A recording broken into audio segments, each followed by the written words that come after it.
me to make it clear. Order. I did not make the comment. Well, it's not about taking away rights. It is about giving opportunity. Sure, ladies and gentlemen, good evening and welcome to Citizen A, where we wrap the week's current affairs with the best political team on television from a very, very Auckland perspective. Warning, we're as fair and balanced as Fox News. Joining me tonight on my revolving panel of bloggers and Auckland opinion shapers, here's the editor of independent news site livenews.co.nz, commentator and journalist Selwyn Manning, and here's the Associate Professor at the School of Communication Studies at AUT, Media Oracle, Dr. Wayne Hope. Welcome to you both. Coming up tonight, Issue 1, unregistered teachers at charter schools and more legal action ahead from the Māori Council. Was it another great week for the government? Issue 2, 2 more dead New Zealand soldiers in Afghanistan. When will we win the war on terror? Issue 3, will David Shearer's charm offensive on the province's work, and why are senior Labour Party MPs bagging David Cunliffe to the media? Plus, we'll end the show on a final word, but let's kick things off tonight with Issue 1. The government was busy this week putting out fires that they themselves had lit,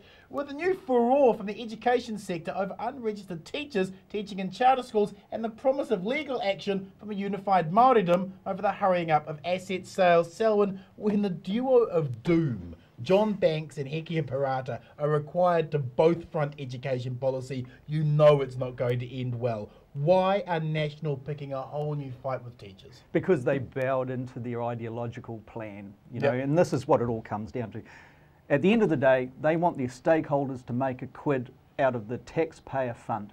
Yep. And that's what it comes down to with charter schools. It's another way of actually getting funds that are going in via taxpayers into the government coffers and then siphoned out through profit models back to their stakeholder groups and businesses and investors, private investors.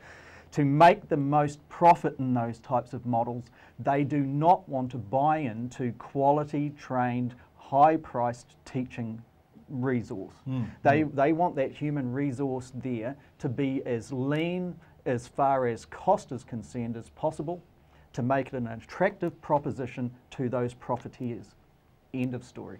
Wayne, can National afford even more antagonism here, or does scrapping with teachers' unions play well with the National Party base? It plays well with the base. I fear for state education at secondary school level, because what's happening here is similar to what happened in health in the 90s, where we developed a pretty good private health system, but a public health system which was underfunded and had long waiting lists for elective surgery and so on. So you had a kind of a dual health system. And it worries me that our state secondary school system should be going the same way, so that parents of in decile 10 areas are encouraged to opt out of the state school system, put their children into private schools or charter schools, and meanwhile, as Selwyn has pointed out, there's a fiscal drain on the state school system. And I just saw a sign of that this week. I picked up this magazine in a bookstore. It says Which School Magazine, first edition. Here we are. And this is an official magazine so that parents from the national base can choose all these private, no, I should say independent schools that they can send their children to, and how wonderful that all is. Now that's a parasitical behaviour in the state education system at secondary level, in my view. And so you think politically the National Party are comfortable with the kind of anger that they're generating in the education sector? They can just breeze it out? That's their idea? I think it's a big mistake by trying to change class sizes and so on in such a direct way that they did. So, but this is more insidious, because it's allowing choice, isn't it? Of course, and who hates choice? Yeah, and it's allowing parents to buy out of the state school system without the government appearing to do very much at all. So when the Waitangi Tribunal says the government's questioning of the tribunal's decision and request for haste is most unusual and inappropriate, are the divide and rule tactics working on this front? I think it's got itself into more of a ditch over this issue than it actually bargained for. It's no surprise that the government, via the Prime Minister, is trying to put a sense of haste on the Waitangi Tribunal.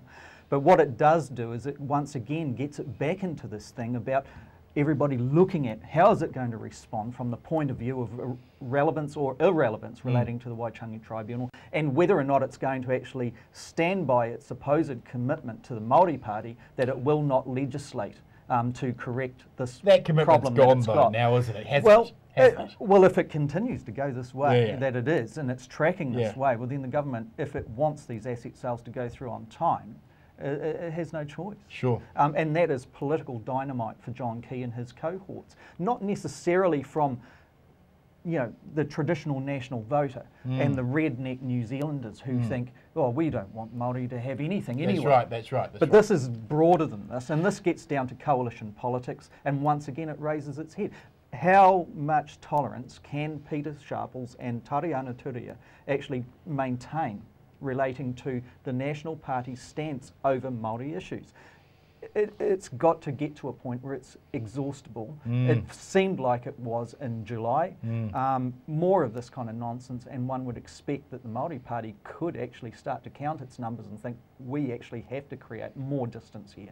Sure. Wayne, what are the risks for the government politically in delaying the asset sales?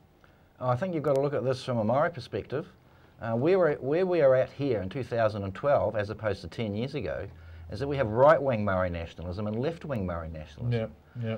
Right-wing Māori nationalism wants a Māori equivalent of mum and dad investors, essentially, where Māori authorities, Māori organisations, Māori private businesses, you know, have a partial purchase on these assets.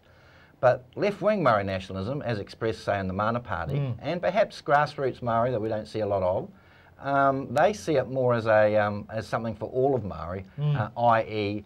all of the citizens of Aotearoa New Zealand, as collectivism, right? as Mana pointed out in the last election campaign.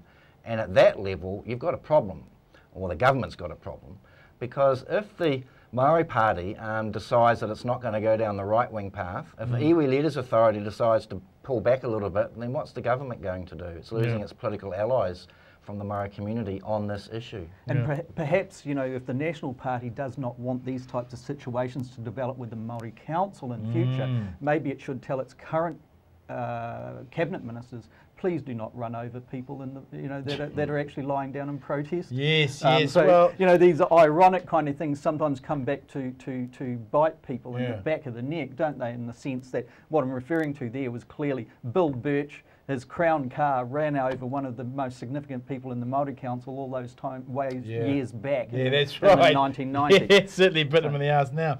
What's have you been surprised by how unified the Māori world has been on this issue? Because originally John Key was trying to suggest he was cutting deals with iwi, he wanted to make this a separate deal. They've come out and said, and have actually stated, you tried to make this a division issue, but we're unified on this. I mean, it seems that the government didn't count on that. Well, I think the key issue here in terms of the Machiavellian politics of it is that the very future of the Māori Party is at stake. Right. They could go down in a ton of bricks in the next election if they don't make the right move on this. Yeah, we picked up earlier on, I think in July, Wayne, you know, that there was a clear demarcation line between corporate iwi and traditional iwi. And that politically, that can be exploited probably by the Labour Party if it so moves into that space. And the National Party want to obscure that division. That's the whole logic of their governing strategy. And if they can't manage it over the privatisation issue, then the government's in a spot of bother. Final question here. For all our criticism, why did National go up in the polls on the weekend?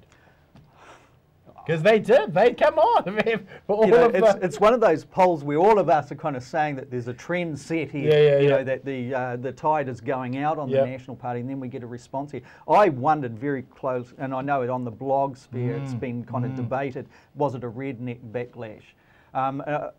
You never lose votes for bashing Māori in this country, do you? To the viewers out there, you know, answer that question yourselves, because we all have a share in this particular thing. What was it really? As venal as that? Too early to say. Let's have a look at the next 2 or 3 polls. I think and if they confirm the same trend, then the tide's going out on the leadership of the Labour Party. And we'll get into that a little bit later on in the show. Thank you, panel. Moving on with issue 2, news last week that 2 more New Zealand soldiers were killed in Afghanistan demand some answers in New Zealand's longest war, Selwyn. It sounds like it was a classic ambush tactic, and New Zealand soldiers seem to have walked into it. Are we effectively resourced and trained to do these kind of patrols? Well, I guess, you know, a defence specialist like John Stevenson would be best to answer that kind of question accurately. And what I would do here is cite John Stevenson's work from last night. He put out a report from McClatchy's, which is one of the United States' most significant agencies. And John is running the bureau up in Kabul. Now, his report was citing a UN report that shows that civilian deaths in the last 6 months have gone down by 15% compared to what they were last time. Right. But John dug deep into this, as is his way, yes?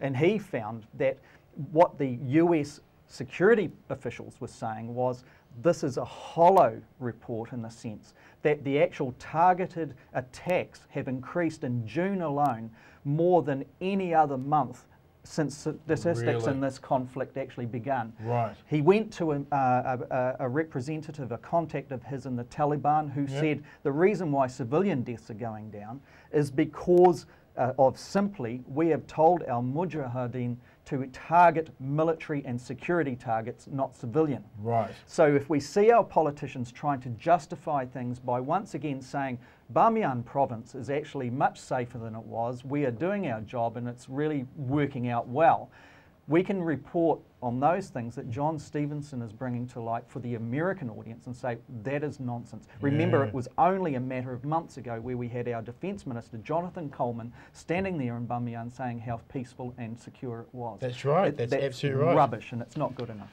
Wayne, the propaganda here has been very, very quick. TVNZ Breakfast had a spokesperson on the morning it was announced explaining that this was a war for feminism and played up all the reconstruction achievements our forces are bringing to the area.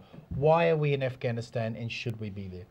Well, the answer to that can be put out by a woman called Louise Parkinson.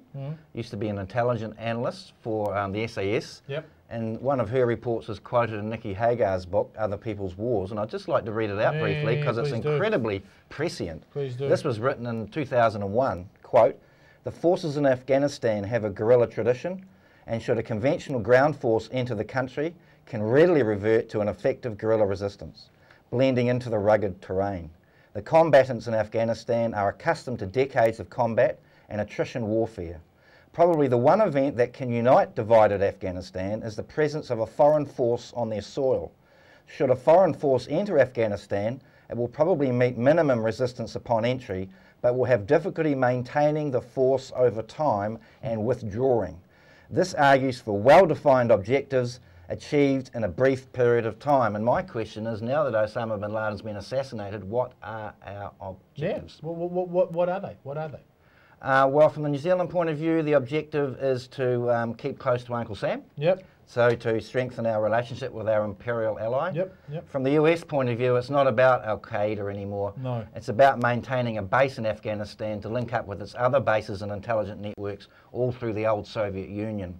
And the reason for that is they're engaging in what's called a double encirclement strategy. Yep. Where you've got bases and intelligence networks going round the back of Russia and round the back of China. Right. And keeping an eye on Iran, of course. Of course. So all New Zealand is doing is actually just helping the US in its imperial strategy, no other reason. So, is that a good enough reason It's for not a us reason. to have people in a dangerous area propping up a corrupt narco state in what is effectively an occupation and losing lives? Is that justifiable? The case for our intervention in Afghanistan now is probably the most wafer thin of pretty much any other combat we've been in. Yeah. I mean, you make a strong case for East Timor. Yep. I can make a qualified case for the Korean War. Yep. Certainly not for Afghanistan, and obviously against fascism in World War II. But this particular conflict, just shake of the head, I'm sorry. One of the things too is, you know, we sit back here and we analyse it from a distance. Sometimes distance gives a very good perspective. When John Stevenson, remember, he has been over there doing that job for a long time. Over there, he knows the area. When he was here last, I asked him, what would happen to the women in Afghanistan if all the Western forces pulled out? Would the Taliban go back in? There's victimisation. Would there be beheadings in the streets again, etc., etc.? And he said, Selwyn, we're a part of the problem. We're not a part of the solution. Yeah. Now, that rung true from a person who's invested his life's work in some respects into that area. it's something that rang true with me. All of us have a humanitarian bent to us. We're susceptible to those arguments that suggest that we should get in there to aid those who are victims of a totalitarian regime. The thing has changed now. And I think what Wayne is talking about, the motivations, the political motivations to get cosier to Uncle Sam are absolutely right. It's not just Wayne saying that, it's not just the left, it's people like the Herald's most conservative and respected columnist John Armstrong writing this morning who said exactly the same thing. That is the common sense truth of the matter. And it's time that John Key and Jonathan Coleman fronted up and said to the public, this is going wrong. If we stay there longer, more of your people are going to die. We're not prepared to allow that to happen. They're coming home. I think the Labor Party leadership should be saying exactly the same thing. Can I just add? Yes. Incredible they're not, isn't it? No, not at all. A quick question for both of you here. Are we stuck in a quagmire in Afghanistan? What does winning look like? Winning doesn't look like anything in a war situation. Point to any conflict that has winners, it doesn't. Everyone's a loser. It's a failed diplomatic problem that's gone bad. You know, that said, it can make its decision. New Zealand's already indicated a want to pull out like every other nation. All it has to do is advance that to make sure that we are actually doing something progressive to actually save some lives here. What does winning actually look like? Oh, well, the original rationale for going into Afghanistan is no longer there. So there's no game to win. All we're doing is assisting the US. The real situation in Afghanistan now is a civil war involving a patchwork of tribal warlords and Taliban-related groups who are in turn supported by the likes of India, China, Pakistan, and then there's the big power military posturing that I talked about earlier. Where is New Zealand's role on that? That doesn't belong to us. I mean, our major, our major convictions with regard to foreign policy, military intervention, it's about the South Pacific and the Southwest Pacific. Yes, it is. And that what's happening in Fiji? What's happening in the Solomons? Even under the Bush regime, Condoleezza Rice said, regional solutions come to regional problems. We look after our region down here very well. The Solomons can be testament to that. East Timor, to a degree, is another example of that. Our role up there, we're wasting lives, we're wasting resource, and we're wasting good, precious, valuable people and futures here. $30 million a year to be in that war. I'm staggered by the cost. When do we leave this war? When do we? Well, it's simply a question of political will. Are we too frightened to annoy the Americans if we pull out too soon? Is that it? What do you mean we? Well, the national government. Yes. Right. When are we leaving? It all depends whether or not John Key has the spine to actually front up and say exactly what he truly knows and believes and to act on that, instead of looking subservient once again to the United States' interests here. We saw it with the Kim.com FBI raid, we saw it with other issues in the past, the Hobbit, and we saw it with this. And it's time that New Zealanders in my view deserve better from their leadership.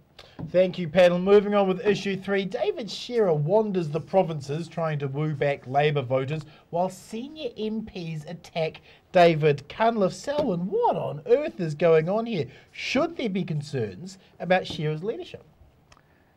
Every leader should have concerns. You know, what we have seen is a dip in the polls, albeit, was it a rogue poll or was it one where there was a reverse of the trend, where it was showing Labour and the Greens climbing prior to that? The question marks all around it. I picked up on something that Wayne said earlier on. I think it is too premature at this stage to actually throw everything out and then see what we have left. I think we need to do, just like Wayne said, we need to assess a number of polls that have the same type of methodologies to see really where the public trend is going.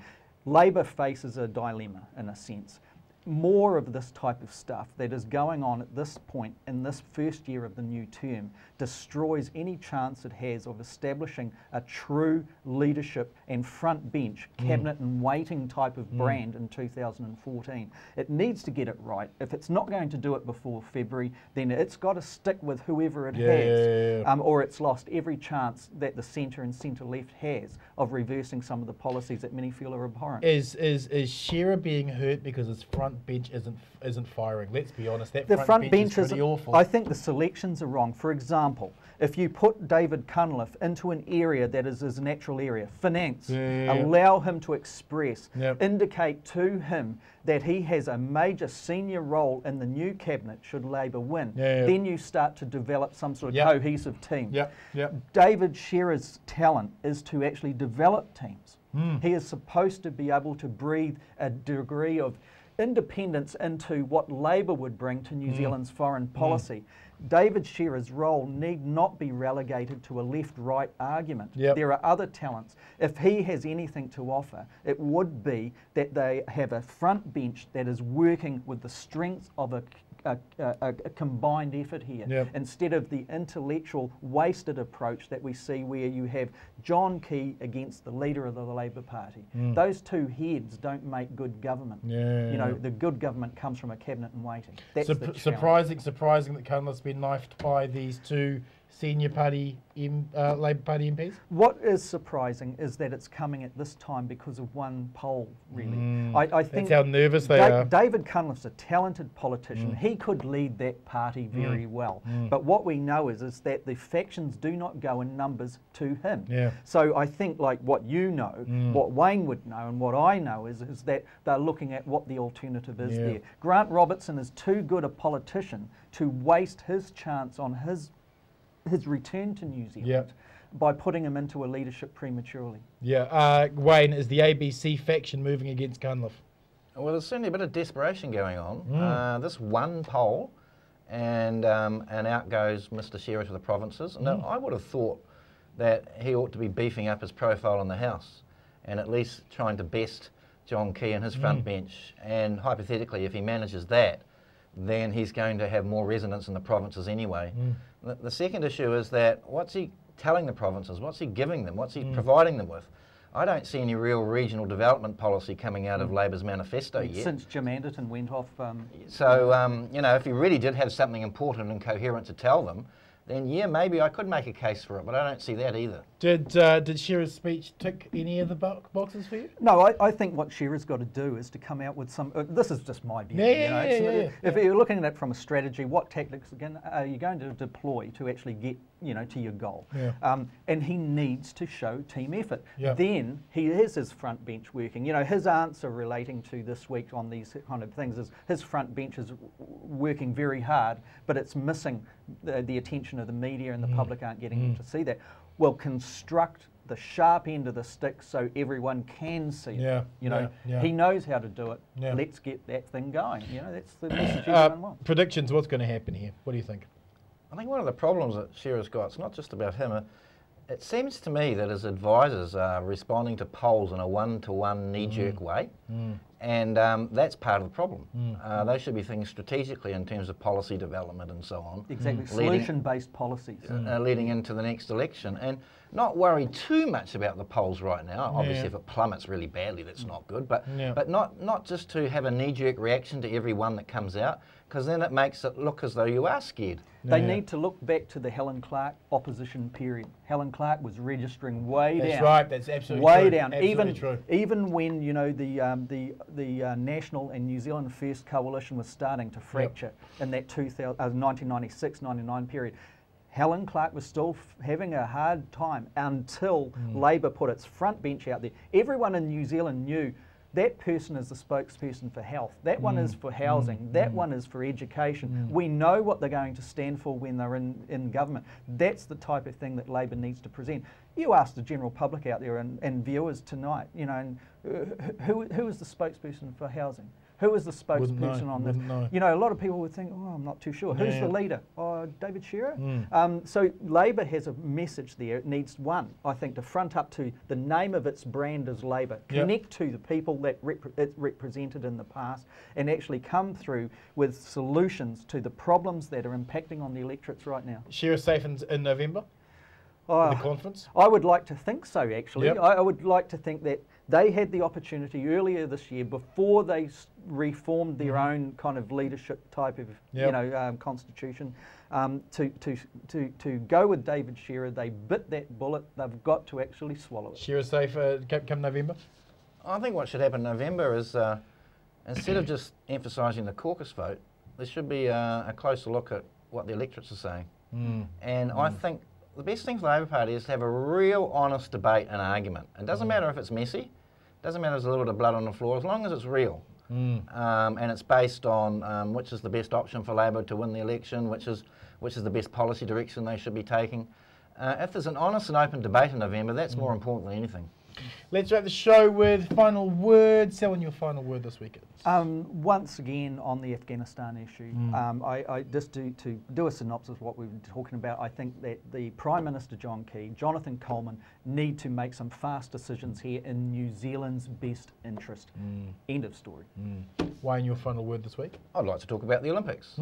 I love the Olympics. I like some of the sports, especially the classic sports like field events and running and so on. What irritates me is the double standard when it comes to sporting nationalism, which is if an athlete hasn't done that well and they get grumpy, somehow they shouldn't be doing that, or journalists criticise them, or talkback callers criticise them. You know, if someone doesn't win the shot put and they only get the silver medal, well, so what? They can say what they like. It's not us that put in the effort. Yeah. You know? I like to have it both ways. I mean, I love the sport, but I think some of the idea that our national hopes and aspirations are totally connected to the success or otherwise of our athletes is just nonsense. Yeah. Thank you, Wayne. Thank you, Selwyn. Ladies and gentlemen, to my final word, Labor Party internal politics is like the Game of Thrones, but with far more incest. If there are genuine concerns about a Shearer-led Labor failing in 2014, Grant Robertson benefits from this attack on Cunliffe, but this isn't of Grant's making. His position is being manipulated by those trying to remove Cunliffe from the equation. Grant could seize the moment here and follow Chris Trotter's suggestion of teaming up with Cunliffe, and all bets are on. Labor could win with a Cunliffe-Robertson leadership ticket with front bench promotion for Labor's next generation MPs. Meanwhile, 250,000 New Zealand children live in poverty, inequality grows, and John keeps ramming through hard right policy favouring the wealthy while penalising workers and beneficiaries. The sooner Labor start operating as an opposition with a genuinely new economic Keynesian alternative, the better for New Zealand. If you like tonight's show, please join our Citizen A Facebook site and connect with other like-minded new citizens, and follow me on my Citizen Bomber Twitter and Facebook page. Thanks for watching, whānau. Good night, Aotearoa.